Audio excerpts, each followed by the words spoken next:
Chapter 3, The Man Who Was Thursday. Before one of the fresh faces could appear at the doorway, Gregory's stunned surprise had fallen from him.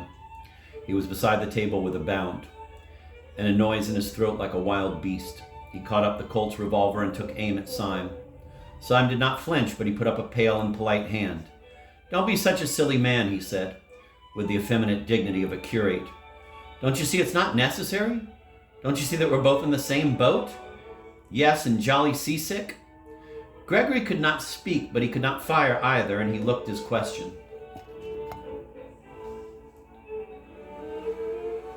"Don't you see we've checkmated each other?" cried Syme. "I can't tell the police you're an anarchist. You can't tell the anarchists I'm a policeman. I can only watch you, knowing what you are. You can only watch me, knowing what I am. In short, it's a lonely intellectual duel, my head against yours. I'm a policeman deprived of the help of the police. You, my poor fellow, are an anarchist deprived of the help of that law and organization which is so essential to anarchy. The one solitary difference is in your favor. You are not surrounded by inquisitive policemen. I am surrounded by inquisitive anarchists. I cannot betray you, but I might betray myself. Come, wait and see me betray myself. I shall do it so nicely." Gregory put the pistol slowly down, still staring at Syme as if he were a sea monster. "I don't believe in immortality," he said at last. "But if, after all this, you were to break your word, God would make a hell only for you, to howl in forever." "I shall not break my word," said Syme sternly, "nor will you break yours. Here are your friends." The mass of the anarchists entered the room heavily with a slouching and somewhat weary gait. But one little man with a black beard and glasses, a man somewhat of the type of Mr. Tim Healy, detached himself and bustled forward with some papers in his hand.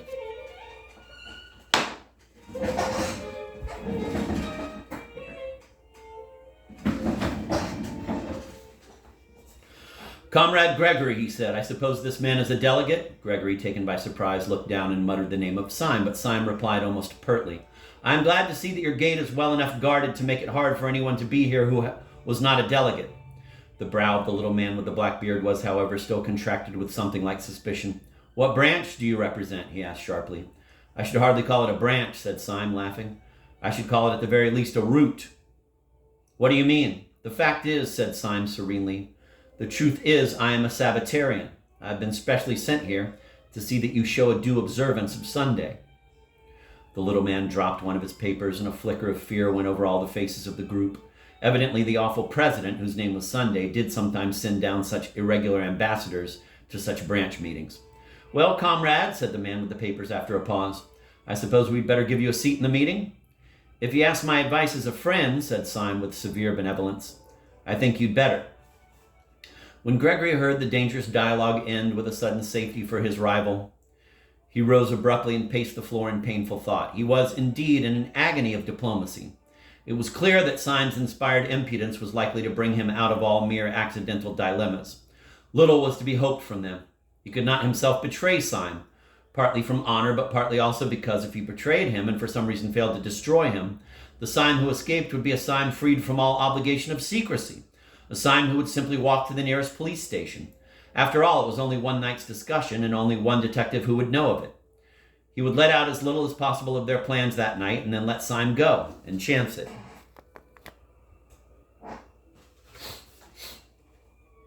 I'm going to reread that. When Gregory heard the dangerous dialogue end with a sudden safety for his rival, he rose abruptly and paced the floor in painful thought.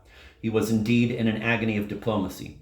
It was clear that Syme's inspired impudence was likely to bring him out of all mere accidental dilemmas.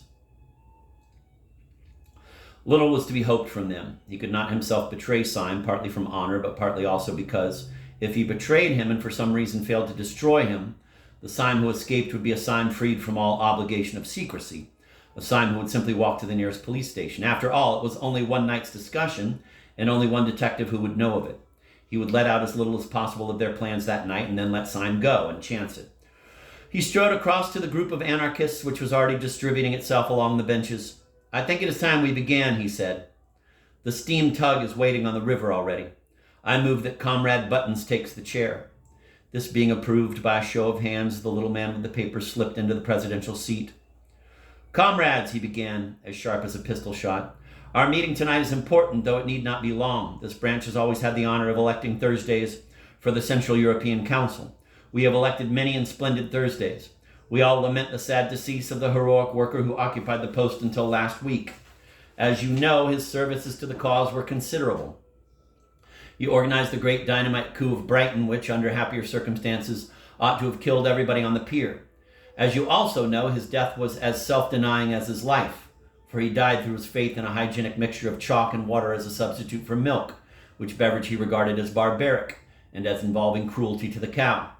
Cruelty, or anything approaching to cruelty, revolted him always. But it is not to acclaim his virtues that we are met. But it is not to acclaim his virtues that we are met, but for a harder task. It is difficult properly to praise his qualities, but it is more difficult to replace them. Upon you, comrades, it devolves this evening to choose out of the company present the man who shall be Thursday. If any comrade suggests a name, I will put it to the vote.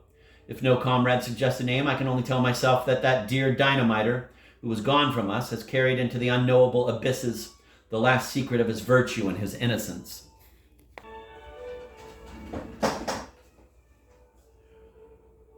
There was a stir of almost inaudible applause, such as is sometimes heard in church.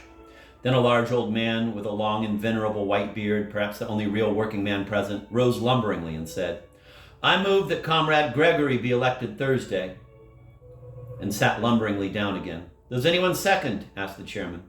A little man with a velvet coat and pointed beard seconded. "Before I put the matter to the vote," said the chairman, "I will call on Comrade Gregory to make a statement." Gregory rose amid a great rumble of applause.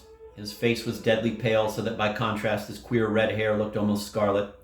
But he was smiling and altogether at ease. He had made up his mind, and he saw his best policy quite plain in front of him, like a white road. His best chance was to make a softened and ambiguous speech, such as would leave on the detective's mind the impression that the anarchist brotherhood was a very mild affair after all. He believed in his own literary power, his capacity for suggesting fine shades and picking perfect words. He thought that with care he could succeed in spite of all the people around him in conveying an impression of the institution, subtly and delicately false. Syme had once thought that anarchists, under all their bravado, were only playing the fool. Could he not now, in the hour of peril, make Syme think so again? "Comrades," began Gregory, in a low but penetrating voice, "it is not necessary for me to tell you what is my policy, for it is your policy also. Our belief has been slandered. It has been disfigured. It has been utterly confused and concealed, but it has never been altered. Those who talk about anarchism and its dangers go everywhere and anywhere to get their information, except to us, except to the fountainhead. They learn about anarchists from sixpenny novels. They learn about anarchists from tradesmen's newspapers. They learn about anarchists from Ally Sloper's Half Holiday in the Sporting Times. They never learn about anarchists from anarchists. We have no chance of denying the mountainous slanders which are heaped upon our heads from one end of Europe to another. The man who has always heard that we are walking plagues has never heard our reply. I know that he will not hear it tonight, though my passion were to rend the roof, for it is deep, deep under the earth that the persecuted are permitted to assemble, as the Christians assembled in the catacombs. But if, by some incredible accident, there were here tonight a man who all his life had thus immensely misunderstood us, I would put this question to him. When those Christians met in those catacombs, what sort of moral reputation had they in the streets above? What tales were told of their atrocities by one educated Roman to another? Suppose, I would say to him, suppose that we are only repeating that still mysterious paradox of history.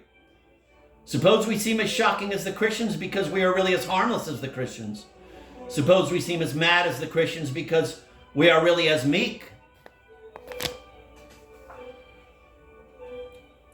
The applause that had greeted the opening sentences had been gradually growing fainter, and at the last word it stopped suddenly. In the abrupt silence, the man with the velvet jacket said, in a high, squeaky voice, "I'm not meek." "Comrade Witherspoon tells us," resumed Gregory, "that he is not meek. Ah, how little he knows himself. His words are indeed extravagant. His appearance is ferocious, and even To an ordinary taste, unattractive, but only the eye of a friendship as deep and delicate as mine can perceive the deep foundation of solid meekness which lies at the base of him, too deep even for himself to see. I repeat, we are the true early Christians, only that we come too late. We are simple, as they revere simple. Look at Comrade Witherspoon. We are modest, as they were modest. Look at me. We are merciful. No, no, called out Mr. Witherspoon with the velvet jacket. I say we are merciful, repeated Gregory furiously, as the early Christians were merciful. Yet this did not prevent their being accused of eating human flesh. We do not eat human flesh. Shame, cried Witherspoon. Why not? Comrade Witherspoon, said Gregory with a feverish gaiety, is anxious to know why nobody eats him. Laughter. In our society, at any rate, which loves him sincerely, which is founded upon love. No, no, said Witherspoon. Down with love, which is founded upon love, repeated Gregory, grinding his teeth. There will be no difficulty about the aims which we shall pursue as a body, or which I should pursue were I chosen as the representative of that body, superbly careless of the slanders that represent us as assassins and enemies of human society. We shall pursue with moral courage and quiet intellectual pressure the permanent ideals of brotherhood and simplicity. Gregory resumed his seat and passed his hand across his forehead. The silence was sudden and awkward, but the chairman rose like an automaton and said in a colorless voice, Does anyone oppose the election of Comrade Gregory? The assembly seemed vague and subconsciously disappointed, and Comrade Witherspoon moved restlessly on his seat and muttered in his thick beard. By the sheer rush of routine, however, the motion would have been put and carried. But as the chairman was opening his mouth to put it, Syme sprang to his feet and said in a small and quiet voice, Yes, Mr. Chairman, I oppose. The most effective fact in oratory is an unexpected change in the voice. Mr. Gabriel Syme evidently understood oratory. Having said these first formal words in a moderated tone and with a brief simplicity, he made his next word ring and volley in the vault, as if one of the guns had gone off. Comrades, he cried, in a voice that made every man jump out of his boots. Have we come here for this? Do we live underground like rats in order to listen to talk like this? This is talk we might listen to while eating buns at a Sunday school treat. Do we line these walls with weapons and bar that door with death lest anyone should come and hear Comrade Gregory saying to us, Be good and you will be happy? Honesty is the host policy, and virtue is its own reward. There was not a word in Comrade Gregory's address to which a curate could not have listened with pleasure. Hear, hear. But I am not a curate, loud cheers. And I did not listen to it with pleasure, renewed cheers. The man who is fitted to make a good curate is not fitted to make a resolute, forcible, and efficient Thursday. Hear, hear. Comrade Gregory has told us in only too apologetic a tone that we are not the enemies of society. But I say that we are the enemies of society, and so much the worse for society. We are the enemies of society, for society is the enemy of humanity, its oldest and its most pitiless enemy. Hear, hear. Comrade Gregory has told us, apologetically again, that we are not murderers. There I agree, we are not murderers. We are executioners. Cheers. Ever since Syme had risen, Gregory had sat staring at him, his face idiotic with astonishment. Now in the pause, his lips of clay parted, and he said, with an automatic and lifeless distinctness, You damnable hypocrite! Syme looked straight into those frightful eyes with his own pale blue ones and said with dignity, Comrade Gregory accuses me of hypocrisy.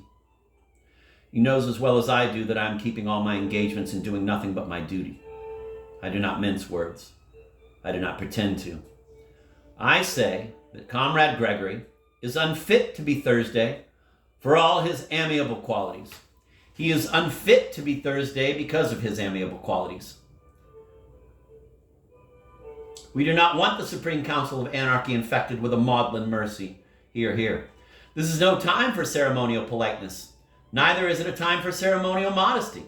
I set myself against Comrade Gregory as I would set myself against all the governments of Europe. Because the anarchist who has given himself to anarchy has forgotten modesty as much as he has forgotten pride. Cheers. I am not a man at all. I am a cause, renewed cheers. I set myself against Comrade Gregory as impersonally and as calmly as I should choose one pistol rather than another out of that rack upon the wall. And I say that rather than have Gregory and his milk and water methods on the Supreme Council, I would offer myself for election. His sentence was drowned in a deafening cataract of applause.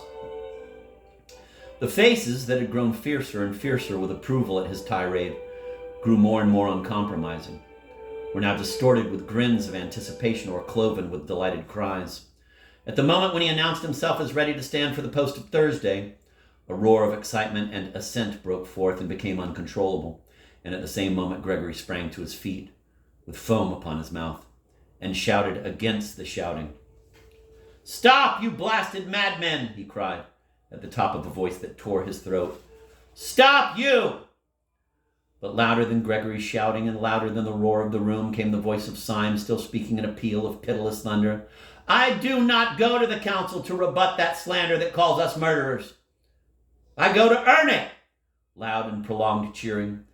"To the priest who says these men are the enemies of religion, to the judge who says these men are the enemies of law, to the fat parliamentarian who says these men are the enemies of order and public decency, to all these I will reply, you are false kings, but you are true prophets. I am come to destroy you and to fulfill your prophecies." The heavy clamor gradually died away, but before it had ceased, Witherspoon had jumped to his feet, his hair and beard all on end, and had said, "I move as an amendment that Comrade Syme be appointed to the post." "Stop all this, I tell you," cried Gregory, with frantic face and hands. "Stop it! It is all—" The voice of the chairman clove his speech with a cold accent. "Does anyone second this amendment?" he said. A tall, tired man with melancholy eyes and an American chin beard was observed on the back bench to be slowly rising to his feet.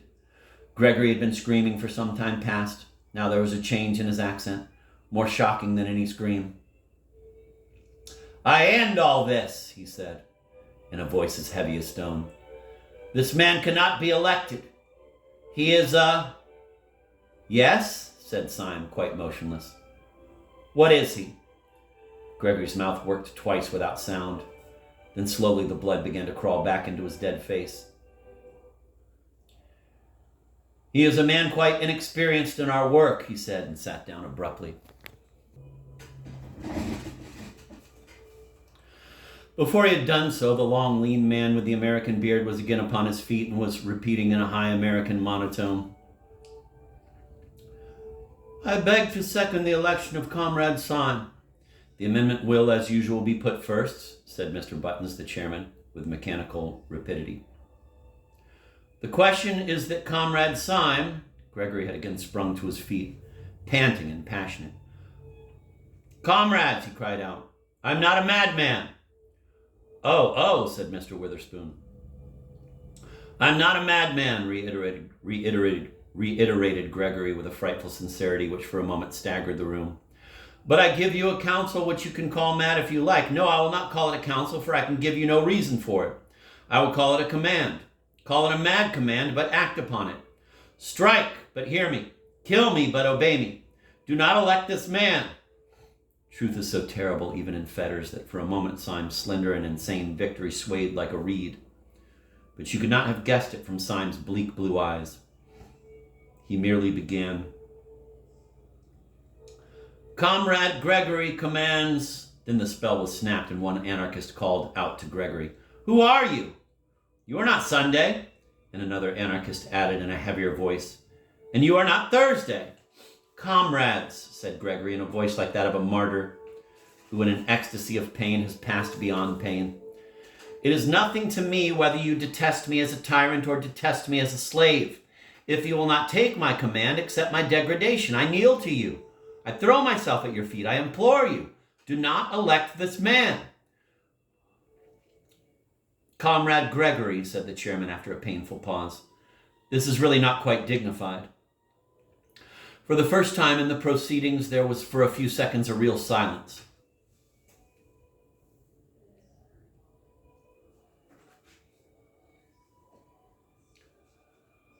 Then Gregory fell back in his seat, a pale wreck of a man, and the chairman repeated like a piece of clockwork, suddenly started again. The question is that Comrade Syme be elected to the post of Thursday on the General Council. The roar rose like the sea, the hands rose like a forest, and 3 minutes afterwards, Mr. Gabriel Syme of the Secret Police Service was elected to the post of Thursday on the General Council of the Anarchists of Europe. Everyone in the room seemed to feel the tug waiting on the river, the sword stick and the revolver waiting on the table. The instant the election was ended and irrevocable, and Syme had received the paper proving his election, they all sprang to their feet, and the fiery groups moved and mixed in the room. Syme found himself somehow or other face to face with Gregory, who still regarded him with a stare of stunned hatred. They were silent for many minutes.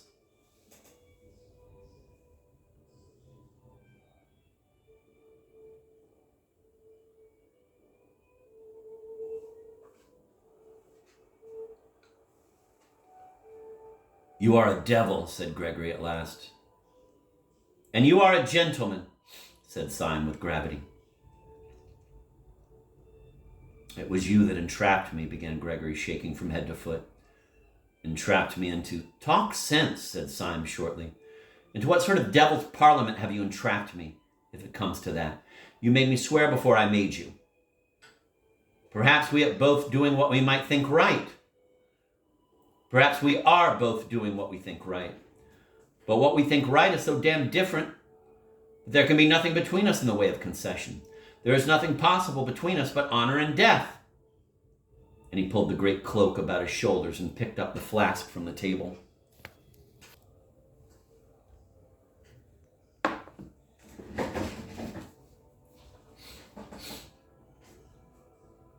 "You are a devil," said Gregory at last. "And you are a gentleman," said Syme with gravity. "The boat is quite ready," said Mr. Buttons, bustling up. "Be good enough to step this way." With a gesture that revealed the shop walker, he led Syme down a short, iron-bound passage, the still agonized Gregory following feverishly at their heels. At the end of the passage was a door which Buttons opened sharply, showing a sudden blue and silver picture of the moonlit river that looked like a scene in a theater.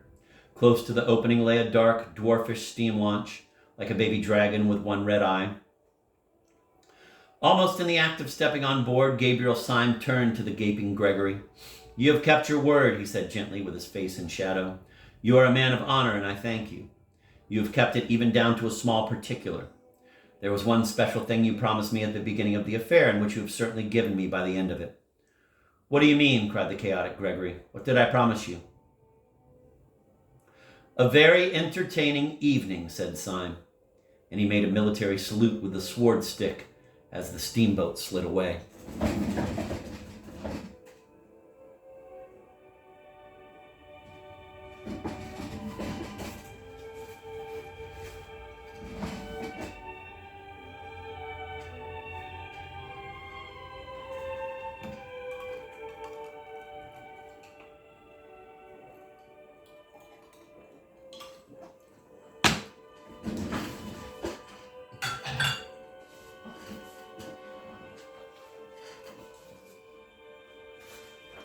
Chapter 4, The Tale of a Detective.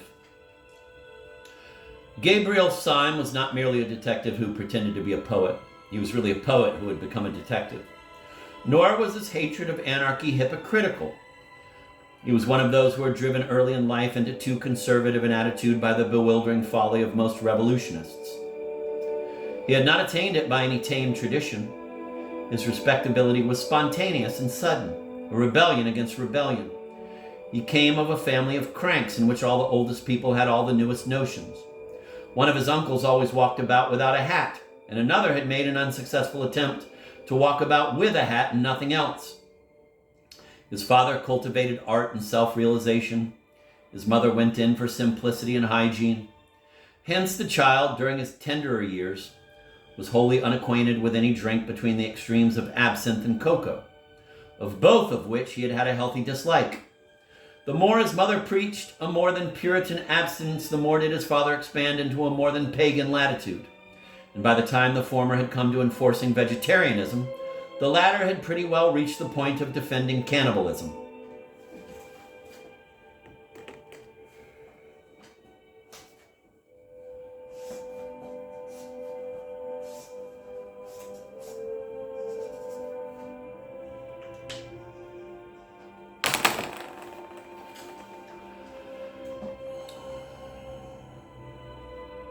Being surrounded with every conceivable kind of revolt from infancy, Gabriel had to revolt into something, so he revolted into the only thing left, sanity. But there was just enough in him of the blood of these fanatics to make even his protest for common sense a little too fierce to be sensible. His hatred of modern lawlessness had been crowned also by an accident. It happened that he was walking in a side street at the instant of a dynamite outrage. He had been blind and deaf for a moment and then seen the smoke clearing, the broken windows, and the bleeding faces. After that, he went about as usual, quiet, courteous, rather gentle. But there was a spot on his mind that was not sane. He did not regard anarchists, as most of us do, as a handful of morbid men combining ignorance with intellectualism.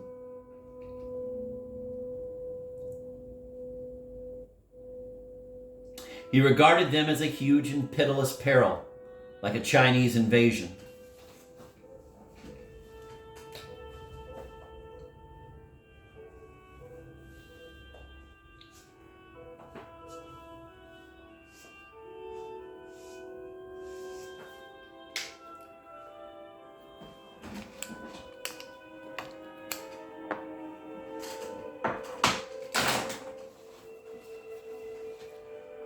He poured perpetually into newspapers and their wastepaper baskets a torrent of tales, verses and violent articles warning men of this deluge of barbaric denial. But he seemed to be getting no nearer his enemy, and what was worse, no nearer a living.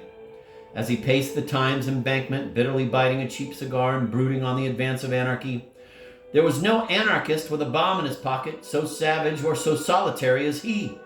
Indeed, he always felt that government stood alone and desperate, with its back to the wall. He was too quixotic to have cared for it otherwise. He walked on the embankment once under a dark red sunset. The red river reflected the red sky, and they both reflected his anger. The sky, indeed, was so swarthy, and the light on the river relatively so lurid, that the water almost seemed of fiercer flame than the sunset it mirrored. It looked like a stream of literal fire winding under the vast caverns of a subterranean country. Syme was shabby in those days. He wore an old-fashioned black chimney pot hat. He was wrapped in a yet more old-fashioned cloak, black and ragged, and the combination gave him the look of the early villains in Dickens and Bulwer Lytton. Also, his yellow beard and hair were more unkempt and leonine than when they appeared long afterwards.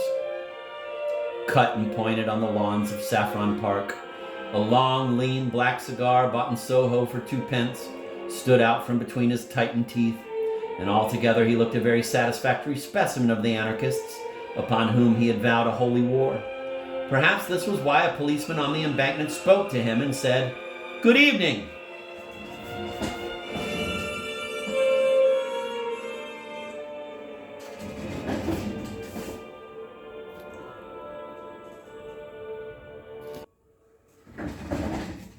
Syme, at a crisis of his morbid fears for humanity, seemed stung by the mere stolidity of the automatic official, a mere bulk of blue in the twilight.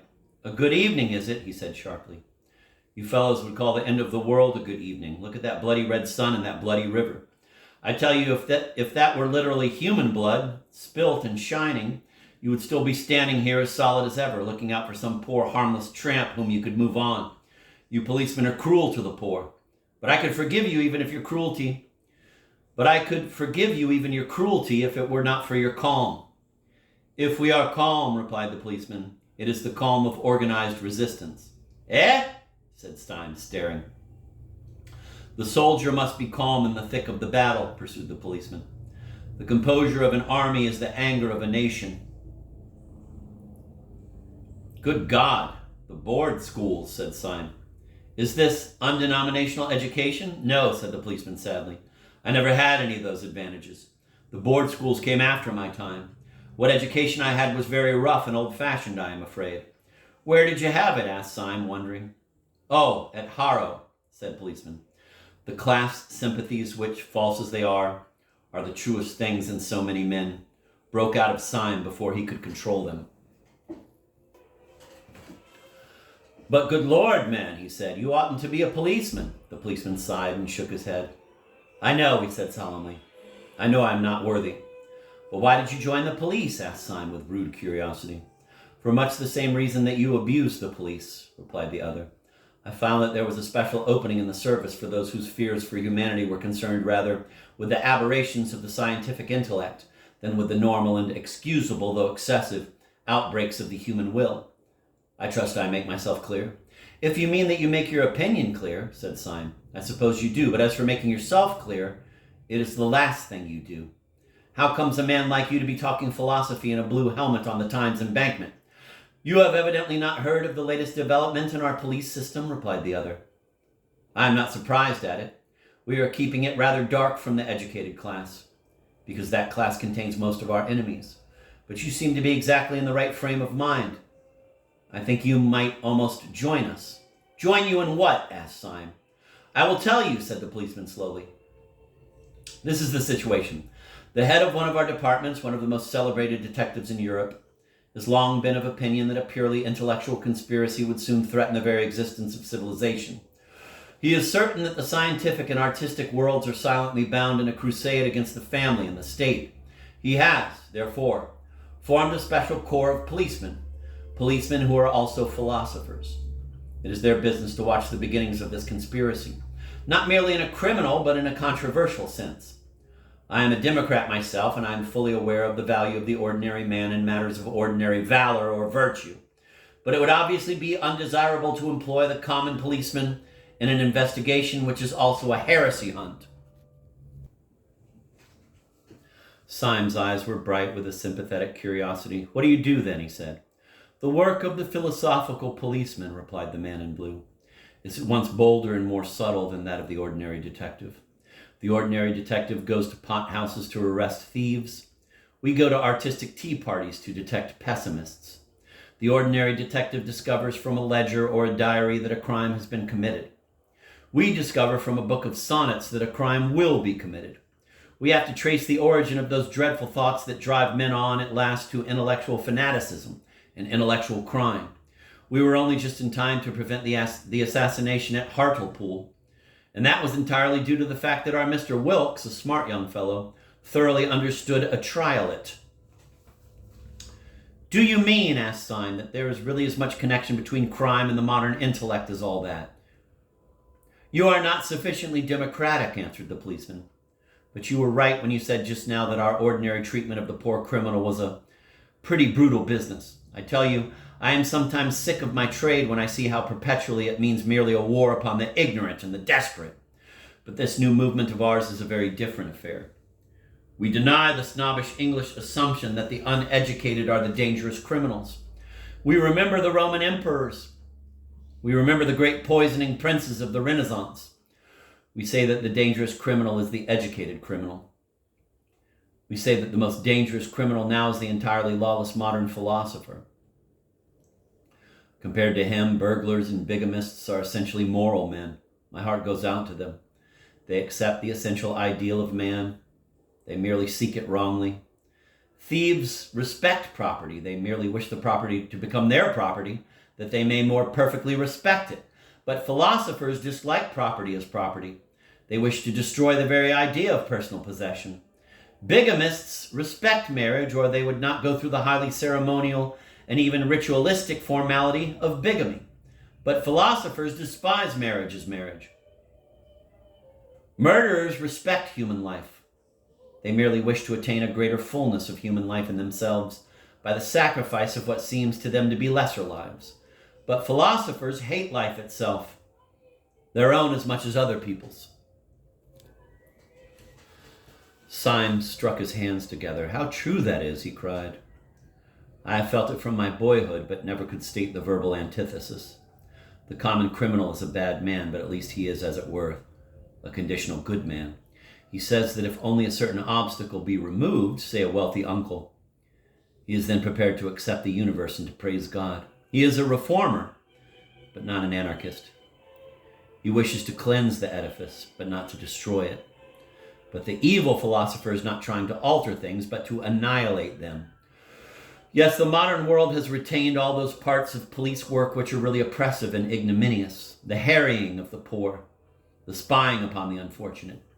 It has given up its more dignified work, the punishment of powerful traitors in the state and powerful heresiarchs in the church. The moderns say we must not punish heretics. My only doubt is whether we have a right to punish anybody else. But this is absurd, cried the policeman, clasping his hands with an excitement uncommon in persons of his figure and costume. But it is intolerable. I don't know what you're doing, but you're wasting your life. You shall join our special army against anarchy. Their armies are on our frontiers. Their bolt is ready to fall. A moment more and you may lose the glory of working with us. Perhaps the glory of dying with the last heroes of the world. It is a chance not to be missed, certainly, assented Syme. But still I do not quite understand.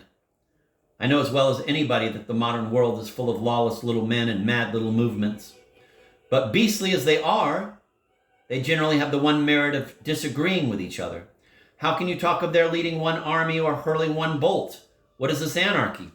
Do not confuse it, replied the constable, with those chance dynamite outbreaks from Russia or from Ireland, which are really the outbreaks of oppressed, if mistaken, men. This is a vast philosophic movement, consisting of an outer and an inner ring. You might even call the outer ring the laity and the inner ring the priesthood.